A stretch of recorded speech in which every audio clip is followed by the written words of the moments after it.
ذمہ داری پہ کرنا ہے اگر کرنا ہے، ایسا نہ ہو کہ بربادی ہو جائیں. کیونکہ میں نے تو جتنے علماء کو دیکھا نا، انہوں نے کاروبار شروع کیا تو جو جتنا تھے اس سے بھی گئے وہ، اور جنہوں نے کاروبار میں پیسہ کمایا وہ دین کی خدمت سے بالکل گئے، تو دین کی خدمت سے گئے. تو دین پہلے ہے عالم کے لیے. عالم کے پاس جو اللہ نے علم دیا ہے وہ اصل تو وہ پہلے ہے. پیسہ تو قارون کے پاس بھی بہت تھا. تو عالم اگر غریب بھی ہو، بزنس نہیں کرتا اور دین کے لیے وقف کر دیا اس نے اپنے آپ کو، تو یہ اتنا برا نہیں ہے.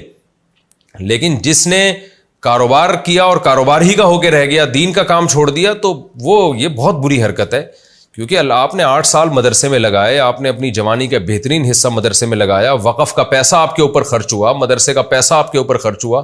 اس لیے تھوڑی خرچ ہوا تھا کہ آپ پولٹری فارم کھول کے اور یا بھینسوں کا باڑا کھول کے آپ سارے زندگی اسی میں لگائیں گے. کیونکہ ہمارے ایک مولانا صاحب نے بھینسوں کا باڑا کھولا تھا، اس لیے مجھے وہ بھینسوں کا باڑا یاد آتا ہے. وہ بھینسوں کے ہی ہو کے رہ گئے تھے پھر وہ.